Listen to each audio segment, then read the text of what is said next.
हमने अपनी पिछली वीडियोस में डिस्कस किया था कैसे अपने माइंड को पैरालाइज कर लेते हैं अपनी फ्यूचर की टेंशन लेकर। जबकि अब अगर आप एक इंटरमीडिएट की स्टूडेंट हो और आपको एंट्री टेस्ट की तैयारी करने का प्रेशर हो, आपको एग्ज़ाम्स का प्रेशर हो, आप ऑनलाइन वर्क करते हो या आप अपने फ्रेंडशिप्स या रिलेशनशिप्स को आप संभाल नहीं पाते हो अपने स्ट्रेस की वजह से, अपनी एंग्जाइटी की वजह से, तो आज मैं आपको एक ऐसी स्टोरी बताने वाली हूँ जो कि ओशो ने और ज़ेन बुद्धिज़्म ने बात कही थी।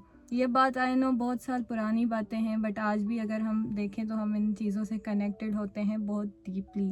ओशो और ज़ेन फ़िलासफ़ी बोलती है कि हमारा माइंड एक मिरर की तरह होना चाहिए था, बट हमने उसको एक स्टिकी पेपर की तरह बना दिया है। ज़ेन फ़िलासफ़ी हमें ये बताती है कि हमारा माइंड एक मिरर की तरह होना चाहिए था। जैसे कि अगर मिरर के सामने कोई भी एक गुजरता हुआ बादल गुजरता है, वो मिरर जो है उसको रिफ्लेक्ट करता है बट उसको पकड़ कर नहीं रखता है। एक बर्ड है जो पीछे से जा रहा है, उस मिरर के पीछे से ऐसे यूं जा रहा है, तो वो चला जाता है, ठीक है। वो उसको मिरर पकड़ने की कोशिश नहीं करता है, जस्ट उसको रिफ्लेक्ट करता है। तो हमारा माइंड भी इसी कंडीशन पे चलना चाहिए। हमारा माइंड एक स्काई है सपोज, तो हम उसको जो भी हमें थॉट्स आते हैं, जो भी हम एक्सपीरियंस करते हैं लाइफ में या कुछ भी हमारे साथ होता है, तो हम उसको इस चीज़ पे अप्लाई करें कि हम उसको जाने दें, हम उसको रोक कर नहीं खड़े हों। चाहे वो कोई फ्लावर हो प्यारा सा, चाहे वो कोई आपका रिलेशनशिप हो, कोई फ्रेंडशिप हो, तो आप उसके साथ जितना वक्त उस स्काई में बिताते हैं तो वो बहुत ब्यूटीफुल होता है। आई नो, तो हम उसको रिफ्लेक्ट कर सकते हैं बट हम उस चीज़ को रोक नहीं सकते हैं। वो चीज़ हमारे हाथ में नहीं होती है।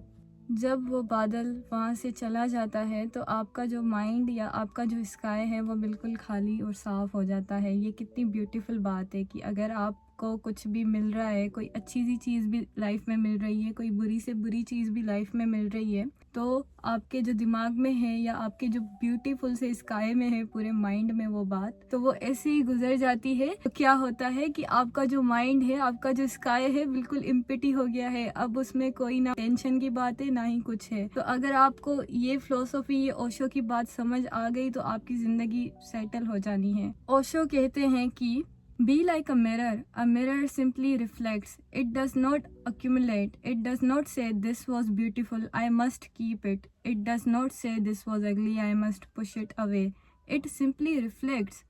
If something is there, it is there, if it is gone, it is gone.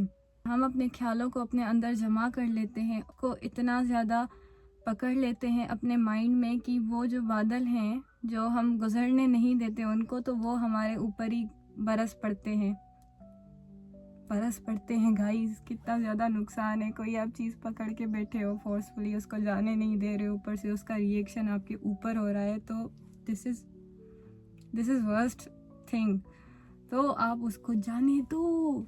Show हमें कहते हैं कि जब आप उस ख्याल को पकड़ के बैठते हो, आप उसको जाने नहीं देते हो, तो वो चीज़ आपको सुकून में नहीं रखती। आप चाहते हो आप पॉजिटिव हो जाओ। जो ज़ेन फिलोसफी है वो हमें बताती है कि आप जो है दिमाग को आपको बदलने की ज़रूरत नहीं है, सिर्फ उससे पीछे हटने की ज़रूरत है। ज़ेन मास्टर इस बात पर एक ब्यूटीफुल सी एक्सपेक्टेटर देते हैं कि mind is a crowd, thoughts are passing like clouds in the sky, you are the sky, just watch, don't जज, don't hold, simply remain a silent witness. अगली बार जब आपको ओवर थिंक शुरू हो तो अपने दिमाग से लड़ने की ज़रूरत नहीं है, सिर्फ उसके बादल को आप गुजरने दो और आप उनको बरसने की ताकत मत दो। ये चीज़ आपके कंट्रोल में नहीं होती है, तो it's better to let them go. Be a mirror today guys. आपकी जो ज़िंदगी है वो बिल्कुल ही सेटल डाउन हो जाएगी if you are trying to be positive, trying to work on yourself. आपको ये वीडियो क्यों मिली थी? क्योंकि आप अपने पर काम करना चाहते थे। आपको लगता था कि आपका जो दिमाग है आपके कंट्रोल से बाहर है, बट ऐसा नहीं है। जो चीज़ आपको लेट गो करनी चाहिए तो आप उसको इतना ज़ोर से पकड़ के बैठे हो, तो वो तो कुछ तो रिएक्शन दिखाएगा, कुछ तो बादल बरसेंगे गाइस। जो ज़ेन की फ़िलोसफी है और ओशो जी के वर्ड्स हैं उनको प्लीज़ आप सीरियसली लें और इस चीज़ को आप अपने लाइफ में इम्प्लीमेंट करें और आप बहुत खुश रहने वाले हैं। मिलते हैं अगली वीडियो में। Take care.